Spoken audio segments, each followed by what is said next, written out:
You know that one historical fact you'd love to share at parties to sound smart? It's probably complete, unadulterated garbage. Today, we're not just correcting history, we're taking a sledgehammer to it. We're detonating 33 of the most persistent lies ever disguised as historical truth. Prepare for a full-scale demolition of your reality. 1. Napoleon Bonaparte. The original short king, right? The tiny tyrant with a massive ego who was basically compensating for everything? Well, it turns out history's most famous short joke is a complete lie. The man was about 5'7", which was actually a bit taller than the average French guy at the time. So what gives? Simple. It was arguably the most successful smear campaign in history, courtesy of the British. Their newspapers relentlessly drew him as a pint-sized rage monster to make him seem less threatening. It was the 19th century equivalent of getting roasted online, 24/7. That, plus a classic mix-up between the French inch and the slightly shorter British inch, sealed his fate as history's most famous short guy. He wasn't a tiny terror. He was just the victim of a brutal meme war and bad unit conversion. 2. So, about Christmas on December 25th. Yeah, that date was basically pulled out of a hat.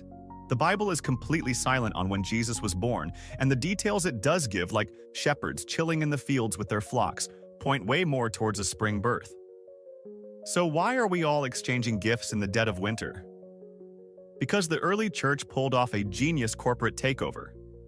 The Romans already had a wildly popular, week-long pagan festival called Saturnalia, a bender of feasting, drinking, and pure chaos that conveniently ended around December 25th. Instead of trying to cancel the empire's favorite party, the church just went with the flow and slapped a major holy day right on top of it. It was a brilliant, if you can't beat 'em, rebrand 'em strategy. 3. Gladiators fighting to the death? That's probably the biggest lie Hollywood ever sold you about Rome. Sure, it happened, but it was incredibly rare. Why? Because it was just terrible business. Think of gladiators not as disposable cannon fodder, but as the Tom Bradys and LeBron Jameses of their day. They were superstar athletes who were astronomically expensive to buy, train, and keep healthy. Their owners weren't about to let their multi-million-dollar investment get turned into a shish kebab on his first outing. Most fights were more like a high-stakes boxing match, judged on points, skill, or ending at first blood. These guys were valuable assets in the NFL of ancient Rome, not just bodies to be thrown away for a cheap thrill. 4. The Great Pyramids were built by armies of miserable slaves being whipped under the desert sun. It's the story we all know, and it's completely, utterly wrong. So who actually built them? Paid, skilled, and surprisingly well-cared-for laborers. Archaeologists have found their purpose-built villages, and let me tell you, these guys had it good. Their graves show they received proper burials, and their skeletons reveal access to top-notch medical care. And the food? They were paid in bread, meat, and, get this, beer. We're talking about the best catering service in the Bronze Age. Forget brutal slavery. This was more like the world's most epic construction gig with a killer benefits package and a tomb with a view. 5. Close your eyes. Picture a Viking. Giant, filthy, wild beard. Horned helmet, right? Okay, now throw that entire image directly in the trash. That iconic horned helmet is about as historically accurate as a caveman riding a T-Rex.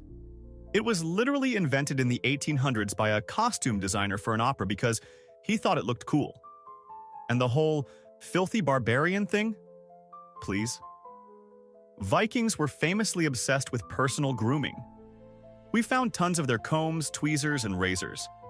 In fact, English writers from that time complained that the Vikings were too clean, bathing weekly and meticulously grooming their hair, which made them dangerously popular with the local Anglo-Saxon women. They weren't savages. They were just well-groomed bad boys who happened to do a bit of raiding on the side. 6. Cleopatra, the ultimate queen of Egypt, the face of a North African empire, was not actually Egyptian. Not even a little bit. In fact, she was as Greek as baklava and smashing plates at a wedding. She was a descendant of Ptolemy, one of Alexander the Great's generals who took over Egypt centuries before she was born. Her entire family, for 300 years, basically acted like Greek snobs on a long vacation. They spoke Greek, practiced Greek customs, and kept the bloodline pure by marrying their own siblings, creating a family tree that looked more like a wreath. Cleopatra was a political genius because she was the first and only one in her dynasty to actually bother learning the Egyptian language. It was a brilliant PR move, but by blood, she was 100% Greek. 7. A single clumsy cow belonging to a Mrs. O'Leary kicked over a lantern and burned down the entire city of Chicago. It's a great story, isn't it? Simple, memorable, and it blames an animal. Too bad it was a malicious lie, cooked up by a journalist who later admitted he just invented it because it made for a better story. The O'Learys were poor Irish immigrants, making them the perfect scapegoats. The truth is, nobody knows what started the Great Chicago Fire. The city was a tinderbox of wooden buildings during a drought. A stray cigar butt could have done it, but blaming a cow was just easier. Mrs. O'Leary was cleared of all blame, but her poor cow remains history's most unfairly slandered farm animal. 8. The idea that all medieval women were just helpless damsels locked in towers waiting for a knight is a fairy tale myth that needs to die. Yes, it was a patriarchal world, but calling all women powerless is just lazy history. Depending on her class, a woman could be a total boss. Noble women ran massive estates, commanded castles, and played politics like pros while their husbands were away. In towns, women were master brewers, weavers, and merchants who ran their own businesses and were respected members of guilds. And widows? They could inherit everything and become some of the most independent and economically powerful people around. It wasn't a feminist utopia, let's be real, but it was far from the boring one-dimensional prison our storybooks make it out to be. 9. The Spartans. The most hardcore society in history, right? So of course they had a policy of yeeting imperfect babies off a cliff. It's the ultimate symbol of their brutal, no-nonsense culture, a story that defines their entire legacy. There's just one tiny problem: they almost certainly didn't do it. This entire story comes from writers like Plutarch, who lived centuries after Sparta's glory days and was basically writing sensationalist history fan fiction. When archaeologists actually excavated the supposed chasm of death, they didn't find piles of baby bones.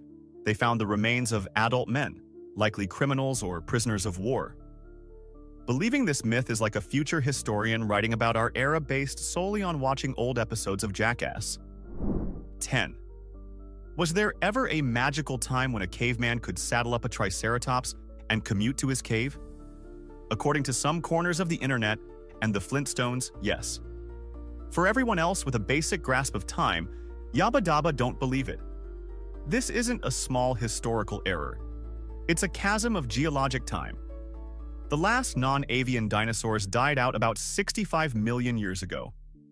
The very first ancestors we might generously call human didn't show up until a mere 2 or 3 million years ago. That's a 63 million year gap.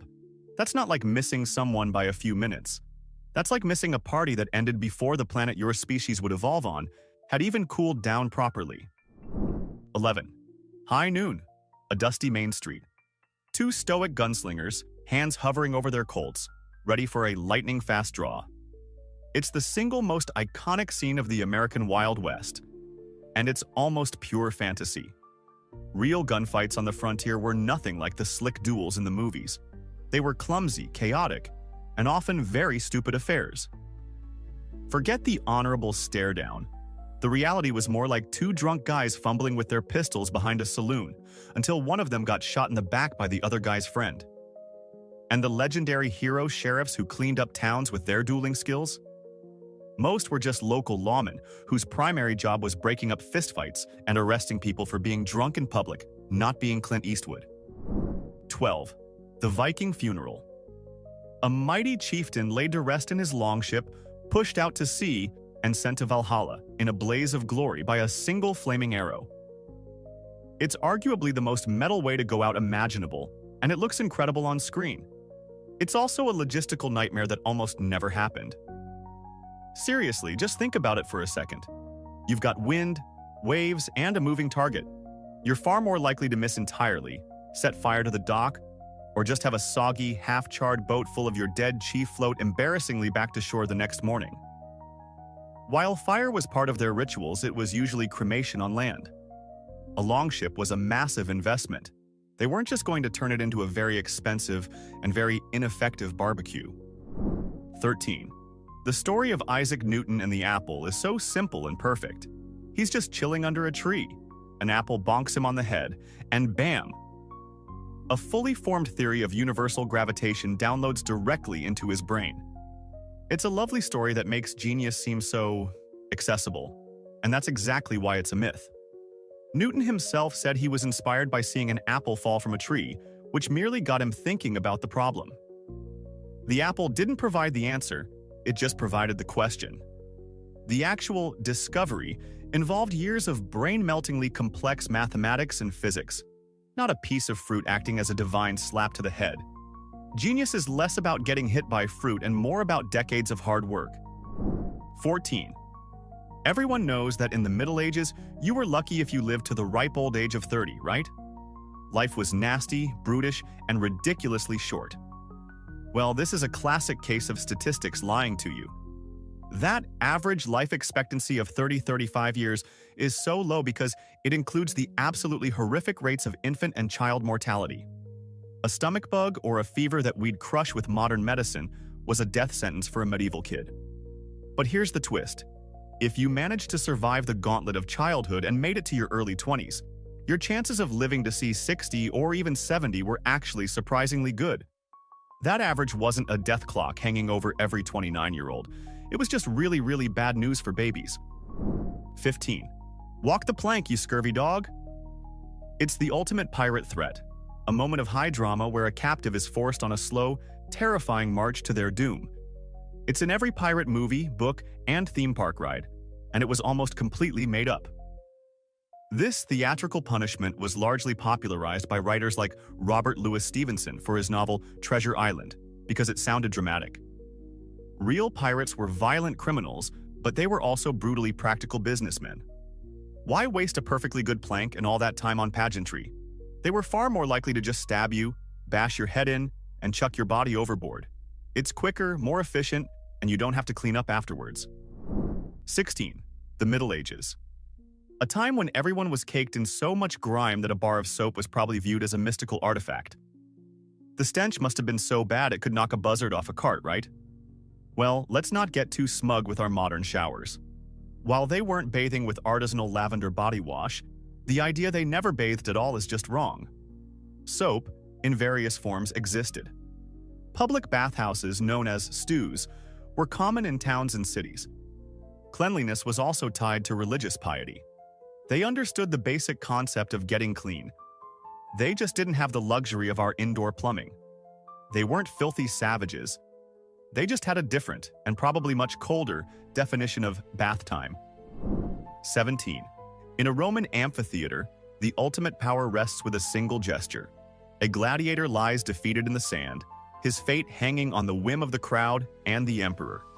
A thumb pointed down, and it's lights out, right? That iconic thumbs down gesture, meaning death, is so deeply embedded in our culture that we use it every day to dislike YouTube videos. The only problem is, it almost certainly meant the exact opposite. Most historical evidence suggests that thumbs down, or pollice verso, was actually the signal to spare the gladiator, representing the sheathing of a sword. The gesture for death? It was likely a thumb pointed up, mimicking the act of unsheathing and stabbing, or maybe just a fist. So every time you dislike a video, you're not condemning it. You're just channeling an ancient Roman emperor telling a gladiator, you know what? You're good, you can go. 18. Ask anyone what a ninja looks like and they'll describe the same thing. A silent assassin draped head to toe in a sleek all-black pajama set, melting into the shadows. It's the official uniform of movie ninjas everywhere. But if a real ninja in feudal Japan showed up for a secret mission dressed like that, he would have been laughed out of the province, right before being captured. Why? Because pure black doesn't exist in nature at night. Against a moonlit sky or a dark landscape, a solid black silhouette actually stands out more. Real ninjas, or shinobi, were masters of disguise and infiltration. They would dress as farmers, monks, merchants, anything that would let them blend in plain sight. For night missions, they wore navy blue or dark reddish brown, colors that actually dissolve into the darkness. That all-black look? That comes from Japanese kabuki theater, where stagehands dressed in black to signify they were invisible to the audience. We basically took the theater's stage crew uniform and called it history. 19. Catherine the Great of Russia. A powerful, intelligent, formidable empress who expanded her empire and oversaw a golden age. But what's the one fact everyone whispers about her? That her death involved a very unfortunate and physically impossible encounter with a horse. This disgusting rumor is one of history's most successful character assassinations, a piece of slander so vile and memorable that it has overshadowed her entire legacy. It was cooked up by her political enemies, specifically the French court, to portray her as a depraved, degenerate monster. The boring, completely unscandalous reality? She died of a stroke at the age of 67 while in her private chambers. The horse story was just a vicious lie, a weaponized piece of gossip designed to destroy the reputation of a powerful woman who dared to challenge the old boys club of European monarchs. 20. Thomas Edison, the Wizard of Menlo Park, the man who single-handedly invented the light bulb and brought light to the world. It's a foundational story of American ingenuity. But saying Edison invented the light bulb is like saying Christopher Columbus invented America. It conveniently ignores all the people who were already there. Dozens of inventors were working on electric lighting for 50 years before Edison. A man named Humphrey Davy created the first electric arc lamp way back in 1802. Joseph Swan, a British inventor, had a working incandescent bulb years before Edison and even sued him for patent infringement, and won. So what was Edison's real genius? He wasn't the first, but he was the best at making it practical. He didn't invent the light bulb. He perfected a commercially viable, long-lasting, and affordable one, and, crucially, built the entire electrical grid infrastructure needed to power it. He was less an inventor and more a genius systems engineer and a marketing machine. 21. Let's talk about the Trojan horse, the sneakiest piece of military hardware in history. The Greeks, unable to breach the walls of Troy, build a giant wooden horse, hide their best soldiers inside, and leave it as a gift. The Trojans, in a moment of history's dumbest decision-making, wheel it into their city and, well, you know the rest. It's a fantastic story of cunning strategy,